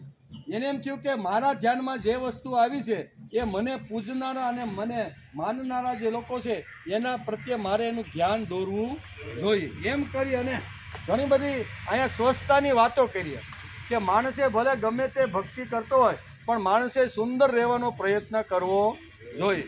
બરોબર ને? તો આવી રીતની વાતો હાલતી હાલતી એમાં એક વૈષ્ણવ એને પાણી દેવા માટે વચ્ચેથી આવ્યા એટલે પાણી પણ પીધું, બેઠા, અને પછી એના ધ્યાનમાં આવ્યું કે મને જે પાણી આપવા માટે જે આવ્યો હતો ને એની ધોતી તો કોને કેટલા વર્ષ પહેલા ધોઈ છે, કેટલા, અને એટલો મારી પાસે આવેલો મને જેને પાણી આપ્યું ને એ એટલો બધો ગંધાતો હતો તો એના મોઢામાંથી શબ્દ નીકળી ગયા કે તમે કોઈ આવી રીતના જુનાગઢ, જામનગર કે કોઈ બીમાર ગામમાં પડે, ઓપરેશનની જરૂર તમારે હોય, ઓપરેશન કરવાનું ડૉક્ટરે સલાહ આપી હોય ત્યારે તમે એને થેસિયા હુગાડતા નહીં. કારણ કે એ વખતે 200-250 રૂપિયા થતા. કેટલા? કોઈ ડૉક્ટરને બોલાવવું પડે એને એમ 2 ભાન ટોપી ઊંઘાડવી પડે અને ડૉક્ટર 150-200 રૂપિયા લઈને વયો જાય. આમ એ મહારાશ્રીએ કીધું કે તમે હવે જ્યારે જુનાગઢ ઓપરેશન કરવા જાઓ, જામનગરમાં જ્યારે કરવા માટે જાઓ ને ત્યારે તમારે આ ઓપરેશન કરવાનું હોય ને ત્યારે ડૉક્ટરને 150 રૂપિયા દેવાની જરૂર નથી. આ ભાઈને લઈને જાયજો અને એને ધોતીનો શેડો ઊંઘાડશો ને એટલે 2 ભાન થઈ જાય નહીં, ઓપરેશન તમારું સારું. એમાં જુદી જુદી લીલાઓ ભગવાનની લીલા એટલે ખાલી બાલકૃષ્ણ આવ્યા ને 11 વર્ષ અને 52 દિવસ જ લીલા કરી એવું નથી. પણ ભગવાને ભક્ત માટે જ્યાં જ્યાં જેવી રીતનો અવતાર લેવો પડે ને એ બધી લીલાઓ જ કહેવાય. નહીતર ઘણીવાર આપણા મગજમાં થાય કે આ લીલાની વાત તો કરે છે પણ હજી તો આવી નથી. પણ આ બધી લીલાઓ જ છે. કેવી લીલા? એટલે જીવન. ભગવાન માનો કાંઈ કાચબાના રૂપમાં આવ્યા, હવે જો એ નીચે બેસી ન જાય તો મંદરાચલની હાલત કેવી થાય? ગરકાવ થઈ જાય કે નહીં સમુદ્રમાં? એ કોઈ દી સમુદ્ર મંથન થાય નહીં, કારણ કે સમુદ્રમાંથી તો રત્નો કાઢવાના હતા એટલે એના પીઠનો કોઈને આધાર પણ જોઈએ. એટલે ભગવાન વિચાર કરવા લાગ્યા કે ધીમે ધીમે મંદરાચલ તો અત્યારે સમુદ્રમાં ગરકાવ થવા લાગ્યો છે, તેથી ભગવાને કૂર્મ અવતાર લીધો. આ અવતારી કથા જ છે. એટલે આપણે એમ થાય ભગવાનની લીલાઓ ક્યાં આવે છે? આમાં તો કાંઈ હજી પણ આવવાની છે, પણ 10મા સ્કંદ સુધી રાહ જોવાની છે. બરાબર ને? કહેવાનો અર્થ કે આ બધી જ વાતો આનો અભ્યાસ આપણે કરતા રહેલા છે. એમ કરતાં કરતાં અત્યારે આપણે અહીંયા બહુ સરસ રીતે ભગવાન શિવજીએ માગણી કરી છે કે તમે જે દેવોને દૈત્યોને મોહિનીનું જે રૂપ બતાવ્યું હતું એ રૂપ તમે મને બતાવો. ભગવાન વિષ્ણુ કહે છે એ તો કામી પુરુષો માટે છે, તમારા જેવા દિગંબર માટે નથી. પણ જ્યારે ભગવાન શિવજીએ ખૂબ જ આગ્રહ પકડ્યો ત્યારે ભગવાન વિષ્ણુ અહીંયા અંતર ધ્યાન થઈ ગયા અને એને મોહિનીનું રૂપ કેવી રીતનું બતાવ્યું એ ભાગવતકારે લખ્યું છે. અને ત્યાર પછી જે 13મો અધ્યાય આવે છે 12મા અધ્યાયમાં આટલી કથા ભગવાન વેદ વ્યાસે લખી છે. 13મા અધ્યાયમાં આગામી 7 મન્વંતરોનું વર્ણન, કારણ કે કુલ 14 મન્વંતરોનું વર્ણન આપણે શ્રીમદ ભાગવતના 8મા સ્કંદની શરૂઆતમાં જ જોયું હતું. 14 મન્વંતર ક્યાં છે એનો પણ આપણે વિચાર કર્યો હતો. ફરીથી અહીંયા જે બાકી રહી ગયેલા જે મન્વંતરો છે, બરાબર, તો એમાં કેવી રીતની એ મન્વંતરની અંદર કયા ભગવાન આવ્યા, એણે કેવી સૃષ્ટિનું સર્જન કર્યું, અને એના પછી કહેવાય આ 7 મન્વંતરો જે બાકી હતા એ અત્યારે સુખદેવજી મહારાજને રાજા પરીક્ષિતે પ્રશ્ન પૂછી લીધો છે કે મહારાજ, આ જે બાકી રહેતા જે 7 મન્વંતરો જે છે એ મન્વંતરોની કથા મારે સાંભળવાની છે. એમ કરી હળવેકથી રાજા પરીક્ષિતે સુખદેવજી મહારાજને પ્રશ્ન પૂછ્યો છે. એનો આજે આપણે વિચાર કરવાનો છે. અધ્યાય 13મો, સ્કંદ 8મો, આગામી 7 મન્વંતરોનું વર્ણન. શ્રી સુખદેવજી ઉવાચ: મનુ વિવસ્વત પુત્ર શ્રાદ્ધ દેવ ઇતિ શ્રુત સપ્તમો વર્તમાનો તો યસ્ત પદ્યાતિ મે શૃણુ ઈશ્વાકુ નર્ભગવે ચ ધૃષ્ટ સયોતિ તે રવ નરીષ્ય તોત ના ભાગ સપ્તમો દષ્ટિ ઉચ્યતે. આ પ્રશ્ન જ્યારે પૂછે છે ત્યારે સુખદેવજી મહારાજ કહે છે કે હે રાજા પરીક્ષિત, વિવસ્વના પુત્ર યશસ્વી શ્રદ્ધાદેવ એ જ 7મા વૈવસ્વ મનુ થયા. વૈવસ્વ મનુ આજે 7મા છે ત્યાં. આ વર્તમાન મન્વંતર તેમનો કાર્યકાળ છે. તેમના સંતાનોનું વર્ણન તમે મારી પાસેથી સાંભળો. વૈવસ્વ મનુના 10 પુત્રો હતા. ઈશ્વાકુ, નભગ, ધુષ્ટ, સ્યોર્તિ, નૈરિષ્ય, નાભાગ, દિષ્ટ, પુરુષ, ધ્રુસક અને વસુમાન. હે શત્રુમદન રાજા પરીક્ષિત, આ મન્વંતરમાં આદિત્ય, વસુ, રુદ્ર, વિશ્વદેવ, મરુદગણ, અશ્વની કુમારો અને ઋભુ આ દેવોના મુખ્ય સમુદાય છે. અને સુંદર એટલે કે પુરંદર નામના ઇન્દ્ર છે.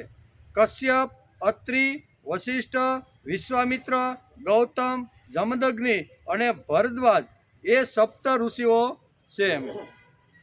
આ મન્વંતરમાં પણ કશ્યપના પત્ની અદિતિના ગર્ભથી આદિત્યોના નાના ભાઈ વામનના રૂપમાં ભગવાને અવતાર ધારણ કર્યો છે. એ બધી વાતો હું તમને એકદમ સંક્ષિપ્તમાં તમને કહું છું, તે તમે સમજી લેજો. એમ સુખદેવજી મહારાજ અત્યારે રાજા પરીક્ષિતને આ મન્વંતરની અંદર 7 મન્વંતરોમાં એનું વર્ણન કેવી રીતનું કર્યું છે એનું સુંદર મજાનું વર્ણન વેદ વ્યાસે લખ્યું છે. અને ભાગવતની અંદર સુખદેવજી મહારાજ અહીંયા રાજા પરીક્ષિતને કહે છે. આગળ પણ આપણે અહીંયા પ્રથમ શું કહેવાય 8મા સ્કંદના પ્રથમ અધ્યાયમાં પણ આ મન્વંતરની વાતો આવી હતી. એમાં 14 મન્વંતર હતા, એમાં 6 વીતી ગયેલા હતા અને બાકીના જે 8 હતા ને એ હજી બાકી હતા, વીતવાના બાકી હતા. તો એનું સુંદર મજાનો અહીંયા પ્રશ્ન અત્યારે પરીક્ષિત રાજાએ ઊભો કર્યો છે. એના જવાબમાં સુંદર ફરીથી એ જ વાત એને સમજાવવાનો પ્રયત્ન કરે છે. 8મા સ્કંદની શરૂઆતમાં મન્વંતરની યોજના છે. તેમાં જુદા જુદા મન્વંતરો કહે છે તેનો વિચાર મેં તમને આગળ પણ કહેલો છે. એમ સુખદેવજી મહારાજ કહે છે, સત્વ રજ તમસા સામ્ય વસતા પ્રકૃતિ અને વિષમા વસતા વિકૃતિ. આ 2 વાતો પણ અહીંયા સમજાવવાનો પ્રયત્ન કરે છે કે સત્વ, રજ અને તમ એ જ્યારે પોતપોતાના કામ પ્રમાણે જો કામ કરતી હોય તો એને પ્રકૃતિ કહેવાય, અને જો એ વિપરીત કામ કરતી હોય સત્વ, રજ અને તમ તો એને વિકૃતિ કહેવામાં આવે છે. સત્વ, રજ, તમની સામ્યાવસ્થા હોય ત્યારે પ્રકૃતિ કહેવાય, અને જ્યારે તે 3 ગુણોમાં વિષમતા આવે છે ત્યારે તેને વિકૃતિ કહેવામાં. આ 3 ગુણ પ્રમાણે માણસ જો વર્તન કરતો હોય તો એને પ્રકૃતિ કહેવાય, બરોબર. પણ એમાં જ્યારે આવી રીતના વિષમાવસ્થા જ્યારે ઊભી થાય છે ત્યારે એને વિકૃતિ કહેવામાં આવે છે. બગાડ થાય છે ત્યારે લોક સ્થિતિને એક અનુકૂળ જોક આપવો પડે છે. એવો અનુકૂળ જોક આપવાવાળા ભગવાન અવતાર આવે છે. તેથી અહીંયા મન્વંતરની વાત કરતા સુખદેવજી મહારાજ અત્યારે રાજા પરીક્ષિતને આ પ્રમાણે સમજાવે છે કે જ્યારે માણસ આ 3 ગુણોની અંદર બગાડ આવી જાય છે અને માણસ અસ્તવ્યસ્ત થઈ જાય છે, ત્યારે ફરીથી એને ઠીકઠાક કરવા માટે ભગવાન યુગે યુગે અવતાર ધારણ કરી આવે છે અને પાછો સમાજને સ્થિર કરવાનો પ્રયત્ન કરે છે. પરિસ્થિતિનું બગડી જવું અને અવતાર આવ્યા બાદ તેમાં સુધારો થવો, તે દરમિયાનનો જે કાળ છે તેને મન્વંતર કાળ કહેવામાં આવે છે. એટલે મન્વંતરથી ભડકવાનું કે બહુ એમ થાય કે મન્વંતર એટલે શું છે? આ મોટો શબ્દ ભાગવતમાં વેદવ્યાસે લખ્યો છે. તો મન્વંતર એટલે બીજું કાંઈ નહીં, જે કાળ બગડી જાય અને બગડી ગયેલા કાળને ઠીકઠાક કરવા માટે અવતાર આવે એટલે ધર્મ રાજ્યની સ્થાપના કરી અને યુધિષ્ઠિર જેવા મહાપુરુષને ગાદી ઉપર બેસાડી અને ભગવાન પાછા જતા રહે છે.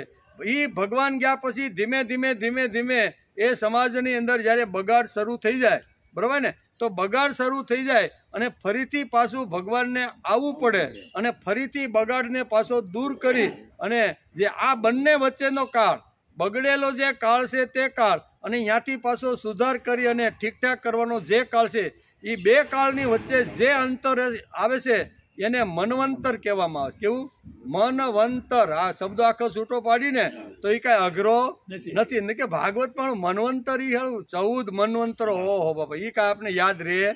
ઘણી વાર આપણે આવું પણ મન્વંતર અઘરો શબ્દ નથી. બગડેલો કાળ છે ત્યાંથી સુધારવા માટે જે લોકો પ્રયત્ન કરે અને ઠીકઠાક થઈ જાય, એને વચ્ચે 5, 25, 100, 500, 1000, 2000 વર્ષ લાગે, એ જે વર્ષો લાગ્યા હોય એને મન્વંતર કહેવામાં આવે છે. પરિસ્થિતિનું બગડી જવું અને અવતાર આવ્યા બાદ તેમાં સુધારો થવો, તે દરમિયાનનો જે કાળ છે તેને મન્વંતર કહે છે. જગતમાં અવતાર આવે છે અને લોક પરિસ્થિતિને સુધારે છે. અવતારને સહાય કરવાવાળો વર્ગ નિર્માણ થાય છે ત્યારે મન્વંતર પૂર્ણ થાય છે. ભગવાન કે હું આવું છું પણ નિમિત્ત તો મારે તમને જ બનાવવાના છે. એ રીતે ભગવાનનું કામ કરવાવાળો પણ એક વર્ગ તૈયાર થાય છે, બરોબર ને. અહીંયા યુધિષ્ઠિરને નિમિત્ત બનાવી અને ભગવાને ધર્મ રાજ્યની સ્થાપના કરી છે. ભાગવતની અંદર સુંદર આ બધું વર્ણન છે. તેથી શ્રીમદ ભાગવતના સ્કંદ 8માં અધ્યાય 13 ફરીથી સુખદેવજી મહારાજ રાજા પરીક્ષિતને મન્વંતરનું વર્ણન કરતા આ પ્રમાણે સમજાવે છે. કારણ કે પ્રશ્ન શું હતો કે બાકીના જે 8 મન્વંતર જે બાકી રહી ગયા છે, એ 8 મન્વંતરની અંદર કઈ પરિસ્થિતિ નિર્માણ થઈ હતી એ મારે સમજવું છે. એ તમે 8 મન્વંતરો અમને સમજાવો. આગલા 6 તો બરોબર અમે સમજીને ગયા છે. આ 14 મન્વંતરનું ભાગવતકારે 8મા સ્કંદમાં લખ્યું. તેમાં પ્રથમ 6 મન્વંતરનું વર્ણન કર્યું હતું. હવે 8 મન્વંતરનું વર્ણન છે તે તમે મારી પાસેથી સાંભળો. આપણને મનુસ્મૃતિના મનુની જ ખબર છે. ભાગવતે તેવા 14 મનુઓનું સુંદર વર્ણન કર્યું છે. આપણે તો ખાલી મનુ આવ્યા અને એણે આટલું મોટું કામ કર્યું, બરોબર ને, તો આપણે ખાલી એક મનુની ખબર છે. પણ આવા 14 મન્વંતરમાં મનુઓ થઈ ગયા છે. સ્વયંભૂ મનુ, સ્વારોચિત મનુ, ઉત્તમ મનુ, તામસ મનુ, રૈવત મનુ, સાક્ષુત મન્વંતર, વૈવસ્વ મન્વંતર, સાવરણી મન્વંતર, દક્ષ સાવરણી મન્વંતર, બ્રહ્મ સાવરણી મન્વંતર, ધર્મ સાવરણી મન્વંતર, રુદ્ર સાવરણી મન્વંતર, દેવ સાવરણી મન્વંતર. આમ 14માં જે મન્વંતર છે એને ઇન્દ્ર સાવરણી મન્વંતર કહેવામાં આવે છે. 14માંથી 6નું વર્ણન વેદ વ્યાસે આગલા પ્રથમ અધ્યાયની અંદર 8મા સ્કંદમાં સુંદર રીતે વર્ણન કર્યું છે. એનો આપણે વિચાર એ વખતે કર્યો હતો. વેદ વ્યાસે આવા 14 મન્વંતરનું વર્ણન કર્યું છે. ટૂંકમાં સમાજમાં આવી ચડતી પડતી આવે જ છે, બરાબર ને. ચડતી પડતી તો આવે છે, ક્યારે ચડતી થાય, ક્યારે પડતી આવે, ક્યારેક ચડતી થાય. ચડતી પડતી તો સમાજમાં આવે છે. સમાજ સુધરી જાય તેમ બગડી પણ જાય છે. કેટલાક લોકો કહે છે કે એક વખત સમાજ ઉન્નતિના શિખર ઉપર હોય છે તો પછી બગડે કેમ ભાઈ? બગડે જો એના માટે પ્રયત્ન કરવામાં ન આવે તો અમુક કાળ માણસ આળસુ અને પ્રમાદી થઈ જાય છે અને ધીમે ધીમે સમાજ બગડતો જાય છે. કોઈનામાં દુર્ગુણો ઘૂસી જાય છે, પરિણામે લક્ષ્મી ચાલી જાય છે. સત્વયુક્ત સમાજ થઈ ગયા બાદ પણ અધપતન થવાનો સંભવ છે. એમાં 14 મન્વંતરોની અંદર વેદ વ્યાસે બહુ સારી રીતે કહ્યું છે. એક મન્વંતર આવે બરોબર સુંદર મજાની પૃથ્વી ઉપર નિર્માણ કરે તો બગડવાનું કારણ શું? આ 14 મન્વંતર અહીંયા જે ભાગવતકારે લખ્યા છે એ 14 વખતે ભગવાનને આવવાની જરૂર શું ભાઈ? તો જરૂર આટલા માટે છે કે માણસ આવી રીતનું સુંદર મજાનું સરસ મજાનું નિર્માણ કરે પણ એની પાછળ જો એની વ્યવસ્થા કરનાર જો યોગ્ય ન હોય તો ધીમે ધીમે એમાં બગાડ ઘૂસી જાય છે. તેથી આ 14 મન્વંતરનું વર્ણન અહીં કર્યું છે. ભારતના ઇતિહાસમાં અગણિત જીવનો છે કે જેમની પાસે ભગવાને પોતાના વૈભવનો ડાબલો ખોલી નાખ્યો. આ જગતની અંદર ભારતની ભૂમિની અંદર એવા ઘણા બધા રત્નો છે કે એ રત્નોને જોયા પછી ભગવાને પોતાના વૈભવનો ડાબલો એની પાસે ખુલ્લો મૂકી દીધો છે. એવા ખુલ્લા મૂકેલાનું વર્ણન અહીંયા ભાગવતકારે સ્કંદ 8 અને અધ્યાય અહીંયા 13ની અંદર કર્યું છે અને એમાં 7 ઋષિઓનું વર્ણન કર્યું છે. કશ્યપ પત્રી ભરદ્વાજો વિશ્વામિત્ર ચ ગૌતમ જમાદગ્નિ વશિષ્ઠ સપ્તેતા ઋષય સ્મૃતા. આમ કરીને આ બધા ઋષિઓની આગળ ભગવાન ડાબલો ખોલી નાખે છે. ભગવાનનો જે કાંઈ ખજાનો હોય ભગવાનનો જે કાંઈ વૈભવ હોય એ આવા મહાન ઋષિઓની પાછળ ભગવાન પોતાનું સર્વસ્વ આપી દે છે. તેથી અહીં કહે છે કે ગણિત ચરિત્રો થઈ ગયા છે કે ભગવાનને એમ થયું કે અહીંયા મારો બધો જ વૈભવ ખુલ્લો કરી મૂકું. એમાંના આ સપ્તર્ષિની વાત પણ આ સ્કંદની અંદર બહુ સરસ રીતે વેદ વ્યાસે વર્ણન કર્યું છે. જેમના જીવનો પોતાના સર્વ સામર્થ્યથી ભરી નાખ્યા છે અને જેમના જીવનો દિવ્ય અને તેજસ્વી બનાવ્યા છે. આવી અનંત વિભૂતિઓ છે.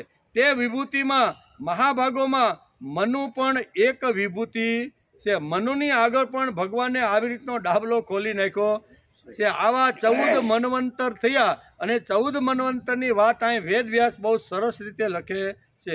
હજારો વર્ષ પહેલા આજના જેવી જ એક સૃષ્ટિ હતી. સાક્ષુષ મન્વંતરના છેલ્લા દિવસો ચાલતા હતા. 14 મન્વંતરો છે એમાં સાક્ષત મન્વંતરના છેલ્લા દિવસો ચાલતા હતા. આજે વૈવસ્વ મન્વંતર ચાલે છે. અત્યારે આપણે જે કાળમાં બેઠા છીએ એ વૈવસ્વત મન્વંતર છે. જે 7મો મન્વંતર છે તે પહેલાં સાક્ષુત મન્વંતર ચાલતો હતો. આ 6 મન્વંતરની વાત આગળ કરી અહીંયા પાછી ફરીથી પરીક્ષિત રાજા પ્રશ્ન પૂછે છે તો એનું વિવરણ સુંદર મજાનું ભાગવતકાર લખે છે. સાક્ષુત મન્વંતરના આખરના દિવસોમાં સમાજ ભોગલંપટ થયો હતો. કૃતજ્ઞતા શૂન્ય બન્યો હતો. તેનું કૃતજ્ઞપણું જોઈ નિસર્ગ પણ કોપાયમાન થયા. સમાજ સારો હતો. ભગવાને કીધું જ્યારે સૃષ્ટિનું પ્રથમ નિર્માણ એ કાળમાં જ્યારે કર્યું ત્યારે સુંદર મજાની સૃષ્ટિ ઉપર અનેક પ્રકારના વૃક્ષો ધન ધાન્ય અનેક પ્રકારની સંપત્તિ આ શું કહેવાય અહીંયા પહાડો એટલે કે અહીંયા પહાડોના પેટાળની અંદર અનેક પ્રકારની સંપત્તિનો ખજાનો ભગવાને ત્યાં સંગ્રહી રાખ્યો હતો. આવી રીતનો સુજલામ સુફલામ થયેલું જે આ એ કાળનો જે આખો સમાજ છે એવું સુંદર ભગવાને ખોબા ભરી અને માનવ સુખી થાય એના માટે બધું જ આપ્યું.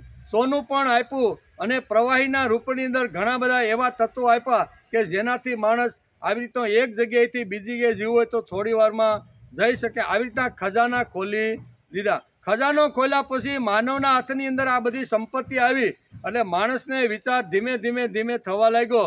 બરોબર ભોગની અંદર એટલો ડૂબી ગયો કે એને ભગવાન યાદ રહ્યો નહીં. જેણે અમને ભોગો આપ્યા છે, જેણે અમને સંપત્તિ આપી છે, જેણે અમને સોના રૂપા અને કોલસાની ખાણો આપી છે, જેણે અમને આવી રીતના ઊંડા ભંડારની અંદર અમને પેટ્રોલ અને ડીઝલ આપી અને અમને સુખી કરવા માટે જે ધરતી માતાએ પોતાનું પેટ ચીરી અને મારો માણસ સુખી થાય એના માટે પ્રયત્ન કર્યો છે.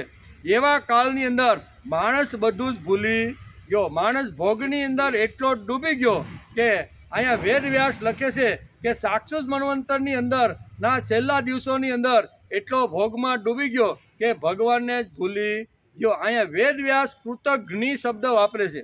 ભગવાને ખોબા ભરીને એ વખતે બધું આપ્યું પણ આપનારને જ ભૂલી ગયો છે. નિસર્ગ વિચાર કરવા લાગ્યો કે જેને મેં આટલું સુખ સગવડતાના સાધનો આપ્યા પણ એ મને જ ભૂલી ગયો છે. તેથી ભગવાન પણ વિચાર કરવા લાગ્યા, નિસર્ગ પણ વિચાર કરવા લાગ્યું કે આને જો સીધો કરવો હોય તો મારે શું કરવું.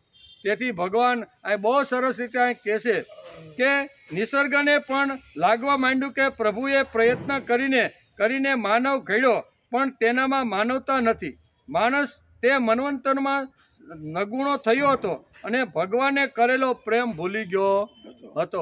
માણસ કેવો થઈ ગયો? ભગવાને ખૂબ વૈભવ આપ્યો, સંપત્તિ આપી, પણ માણસ એકદમ નગુણો થઈ ગયો હતો. જેણે આપ્યું છે આપનારને જ પણ માણસ ભૂલી ગયો હતો. જે નિસર્ગે અવિશ્રાંત મહેનત કરી માનવીને સુખ આપ્યું, પાલન પોષણ કર્યું, તે નિસર્ગના નિયમો પાળવા માણસ તૈયાર થતો નથી. એટલે ધીમે ધીમે અહીંયા કૃતજ્ઞ બનતો ગયો, કૃતજ્ઞતામાંથી કૃતજ્ઞ બની ગયો.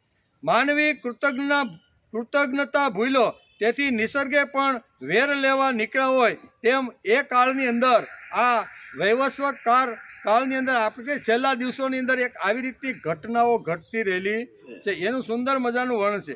નિસર્ગે પણ આકાશની અંદર કાળા ડિબાંગ વાદળાઓ નીકળે, પણ એક ટીપું વર્ષા વગર આવી રીતના ત્યાંથી વિખેરાઈ જતા હતા. માણસે આવી રીતના વર્ષ 2 વર્ષ જોયું કે નિસર્ગ અમારી માથે શા માટે કોપાયમાન થયો છે, પણ નિસર્ગે કરેલો જે પ્રેમ હતો એ પ્રેમ અમે ભૂલી ગયા છીએ, એ માણસ ક્યારેય વિચારતો નથી. એટલે કે છે કાળા ડિબાંગ જેવા વાદળાઓ આકાશમાં આવે છે, પણ વર્ષા વગર વિખેરાઈ જાય છે. પાણીનું એક ટીપું પણ પડતું નથી. નિસર્ગે ખુલ્લી રીતે માનવ સાથે અસહકાર કર્યો છે. નિસર્ગના કોપાયમાનથી માનવી જીવન સુકાઈ ગયું છે. નિસર્ગ કોપાયમાન થયા ત્યાં માણસનું શું હાલે ભાઈ?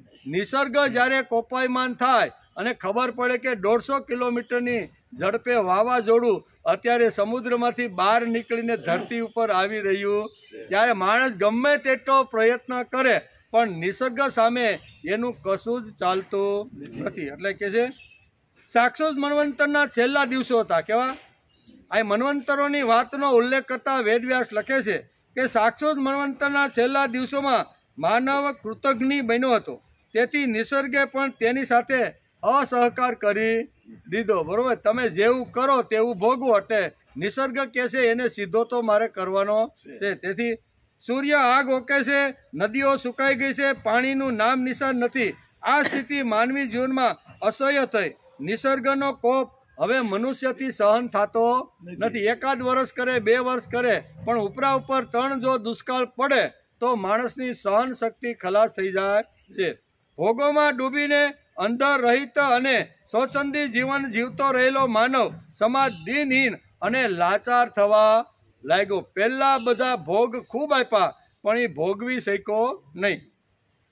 વેદવ્યાસ ભાગવતમાં 14 મન્વંતરનું વર્ણન કરતા લખે છે કે સાક્ષાત મન્વંતરના આખરના દિવસોમાં માણસ ભોગલંપટ બની ગયો હતો અને કૃતજ્ઞ બની ગયો હતો. ટૂંકમાં સમાજમાં આવી ચડતી પડતી આવે છે એવું ભાગવતકારને આ 14 મન્વંતરમાં સમજાવવાનું છે કે ચડતી પડતી આવે, કોઈ મન્વંતર આવે, કોઈ સારું ઠીકઠાક કરી જાય, મનુ મહારાજ જેવા આવે તો ધરતીને સુજલામ સુફલામ કરી નાખે, અને પછી મનુ ગયા પછી તો ધીમે ધીમે એની અંદર આવી રીતનું ઘૂસવા લાગે. બગડે તો ખરું જ, હજારો 2,000 કે 10,000 વર્ષ પછી એની અંદર બગાડો તો આવે જ. વેદવ્યાસ ભાગવતમાં આ રીતે વર્ણન કરે છે. ટૂંકમાં સમાજમાં આવી ચડતી પડતી આવે છે. સમાજ સુધરી જાય તેમ બગડી પણ જાય છે ખરો, બગડે પણ ખરો. કેટલાક લોકો પૂછે છે કે એક વખત સમાજ ઉન્નતિના શિખર ઉપર પહોંચ્યો છે તો પાછો બગડ્યો કેમ? બગડે ભાઈ.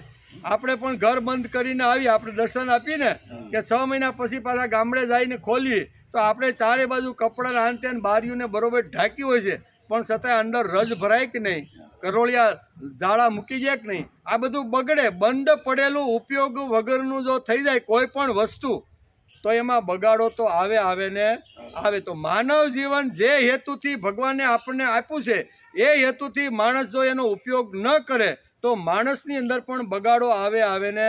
બેઠેલો માણસ કટાઈ જાય, પડ્યો શું થાય? કાટ લાગી જાય, ને કાટ લાગી જાય એટલે એ ખલાસ થઈ જાય. તેમ અહીંયા પણ ભાગવતકાર વેદવ્યાસ લખે છે, ઘણા પ્રશ્નો પણ કરે છે કે એકવાર ભગવાને સુંદર મજાનું આવી રીતનું સુજલામ સુફલામ રાષ્ટ્ર જો બનાવ્યું હોય તો પછી બગડ્યું કેમ?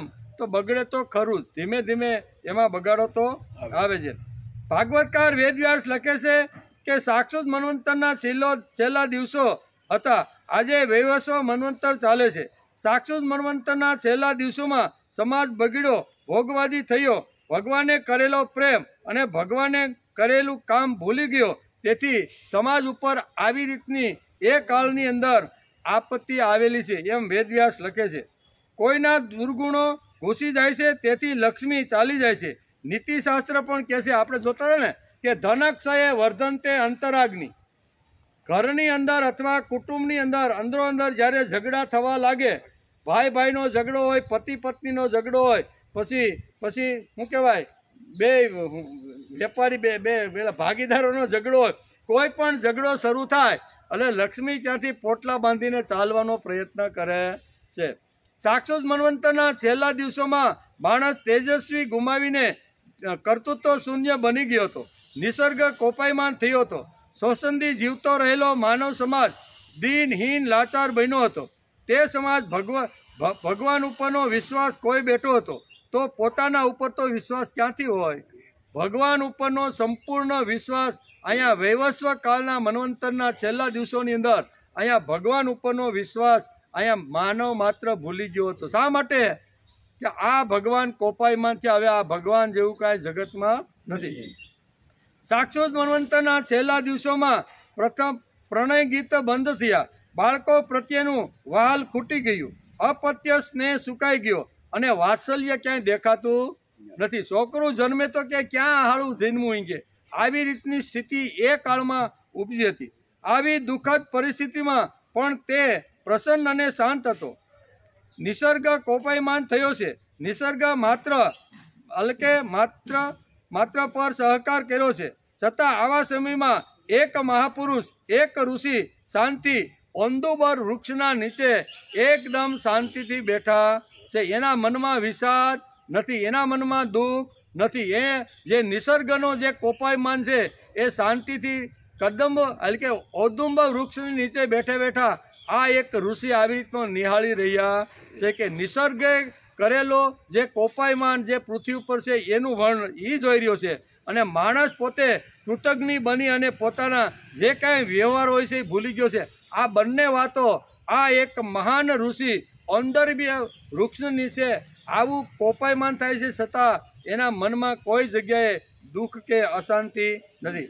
આવી દુઃખદ પરિસ્થિતિમાં પણ તે પ્રસન્ન અને શાંત હતો. નિયતિની ચાલતી રહેલી સંહાર લીલાને સ્વસ્થ રીતે એ ઋષિ જોઈ રહ્યા હતા. તેની આંખોની તેજસ્વીતા અને મક્કમ નિર્ધાર હતો. દેવો પણ આ જોઈને પ્રસન્ન થયા કે આટલી ખરાબ પરિસ્થિતિની અંદર જ્યાં લોકોને ખાવા પણ મળતું નથી, પીવા પાણી પણ મળતું નથી અને ચારે બાજુ આવી રીતનો સૂર્ય અગ્નિ ઓકે છે, બરોબર, નદીઓ સુકાઈ ગઈ છે, તળાવમાં પાણી નથી, તો આવી પરિસ્થિતિમાં હાહાકાર મચાવેલો જે નિસર્ગ છે એ નિસર્ગને જોઈને પણ આ ઋષિના મનની અંદર કોઈ પ્રકારની દ્વિધા થતી નથી. આ મહાન ઋષિ જે ઔદુંબરના વૃક્ષ નીચે બેઠા હતા તેના જીવનમાં જીવંત તેજ અને જીવંત પ્રેમનો અલૌકિક સમન્વય દેખાતો હતો. સંસારસ્ય પારમ દર્શયતી ઇતિ ઋષિ. સંસારની પહેલે પાર જોવાની જેની તેમનામાં હિંમત હતી એવા એ ઋષિ હતા. આ ઋષિ આખા વિશ્વ ઉપર પ્રેમ કરવા માટે નીકળ્યા હતા. તેનો પ્રેમનો સાંઠો જ કહી શકાય એવા તે મહાન ઋષિનું નામ હતું મનુ. કેવા 14 મન્વંતરની અહીં વાત પૂછે છે કે ભાઈ 14 મન્વંતરની અંદર 6 મન્વંતર વીતી ગયા છે અને 8 મન્વંતરની જે બાકીની પરિસ્થિતિમાં લોકો કેવી રીતનું જીવન જીવતા હતા એ તમે મને સમજાવો. આમ રાજા પરીક્ષિતે સુખદેવજી મહારાજને જ્યારે પ્રશ્ન કર્યો ત્યારે મનુનું ચરિત્ર એની સામે ધરી દીધું. મનુ ઉદ્વિગ્ન જીવો પાસે જાય તેમને સાંત્વના આપે, સમજાવે, જીવનમાં આવેલી નિરાશા દૂર કરે, સત્કર્મ માટે પ્રેરણા આપે. પણ લોકો ભગવાન ઉપરનો અને પોતાની જાત ઉપરનો વિશ્વાસ ગુમાવી બેઠા હતા. તેથી મનુની એક પણ વાત સાંભળવા માટે લોકો તૈયાર હતા નહીં. સમાજ જ્યારે બગડી જાય છે ત્યારે લોક સ્થિતિને અનુકૂળ જોક આપીને સુધારવો પડે છે. સાક્ષુત મન્વંતરના છેલ્લા દિવસોમાં મનુએ પ્રયત્ન કર્યો છે. તેથી શ્રીમદ ભાગવત મહાપુરાણના સ્કંદ 8 અને અધ્યાય 13માં સુખદેવજી કહે છે કે હે રાજા પરીક્ષિત, આગામી 7 મન્વંતરો ગયેલા મન્વંતરનું આ રીતે વર્ણન હું તમને કરું છું એ તમે મારી પાસેથી સાંભળો. સુંદર મજાનું મન્વંતરનું વર્ણન કરે છે.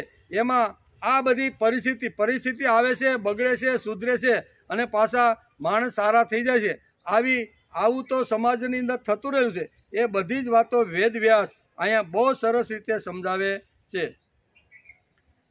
13મા મનુ થશે પરમ જીતેન્દ્રિય, દેવસારણી, ચિત્રસેન, વિચિત્ર વગેરે તેમના પુત્રો થશે. સુકર્મ, સુમાત્ર વગેરે દેવતાઓના સમુદાય થશે અને તેમના ઇન્દ્રનું નામ હશે દિવસપતિ.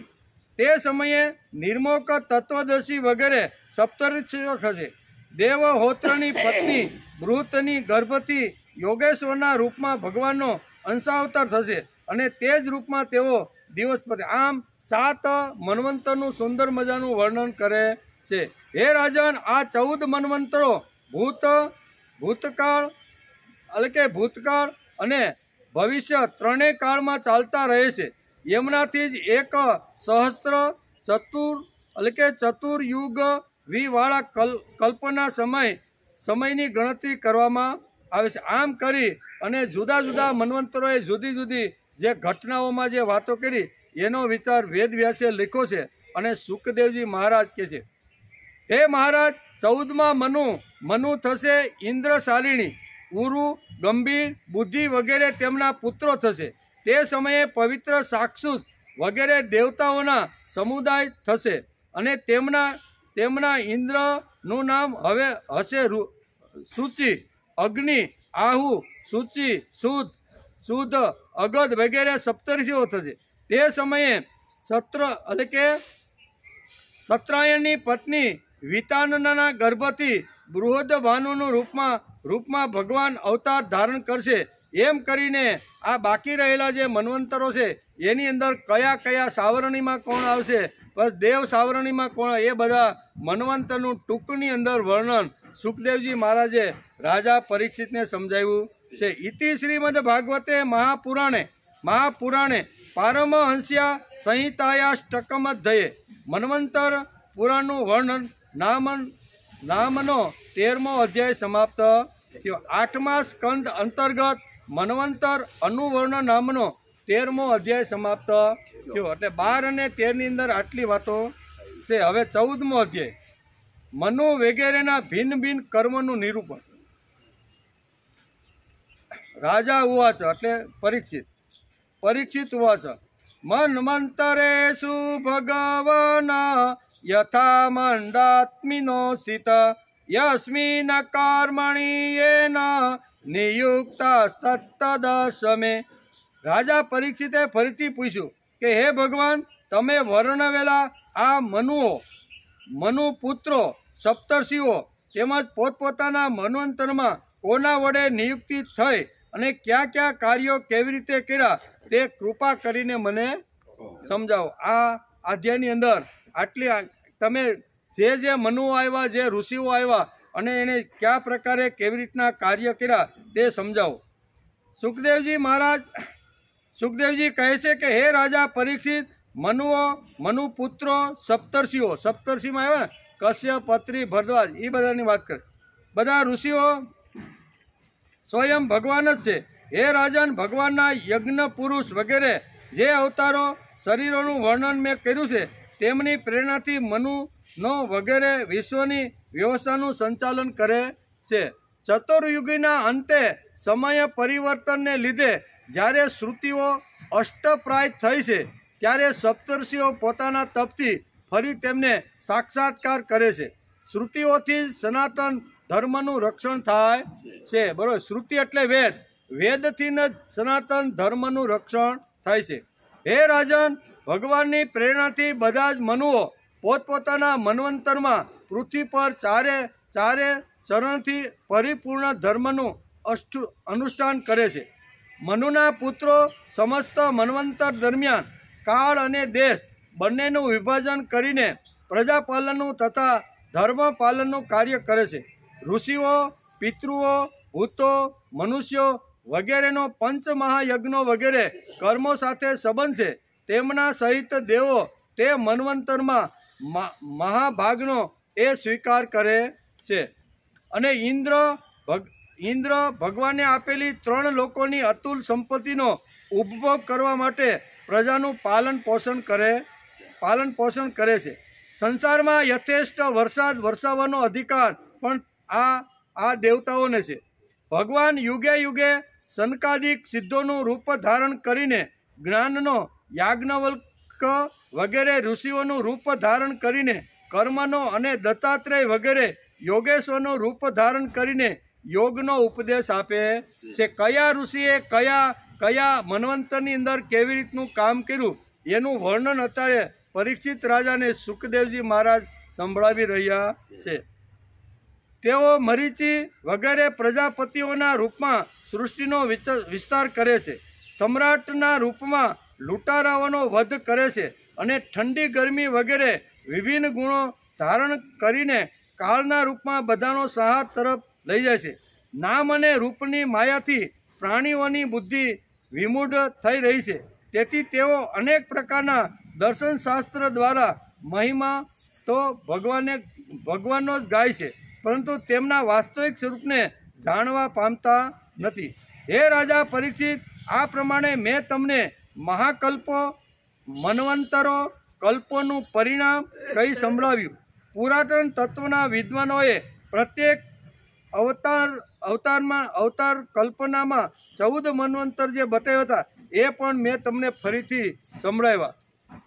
ઇતિ શ્રીમદ ભાગવતે મહાપુરાણે પારમહંસ્યા સંહિતાયા મષ્ટક કંદે ચતુર્દશોધ્યાય 8મા સ્કંદ અંતર્ગત 14મો અધ્યાય સમાપ્ત થયો. આના ખાલી 11 શ્લોક હતા અને એની અંદર અહીંયા પરીક્ષિત રાજાનો પ્રશ્ન હતો કે મન્વંતરની અંદર જે લોકો જેવી રીતના આવ્યા, બરોબર, તો એનું ટૂંકની અંદર એના કયા કામો હતા, બરોબર, તો એ કામોનું તમે વર્ણન કરો. તો ઋષિઓનું કામ, દેવોનું કામ શું છે? તો કે આવી રીતનું વરસાદ વરસાવવાનું કામ છે. રાજાના રૂપની અંદર જે દેવતાઓ એનું કામ શું છે? તો કે સૃષ્ટિની અંદર લૂંટારાઓ આ કાંઈ છે એનાથી પ્રજાનું રક્ષણ કરવાનું છે. ઋષિઓનું કામ શું છે? તો આ બધી વાત દત્તાત્રેયની પણ વાત કરી. આવા બધા અલગ અલગ અવતારના રૂપની અંદર મહાપુરુષો આવે છે અને આ વાત મેં તમને સમજાવી. એમ કરી અને આ 11 શ્લોકની અંદર અહીંયા સુંદર મજાનું મનુ વગેરેના ભિન્ન ભિન્ન કર્મનું જે વર્ણન હતું એ સુખદેવજી મહારાજે રાજા પરીક્ષિતને સંભળાવ્યું. આજે 3 અધ્યાય આપણે લીધા.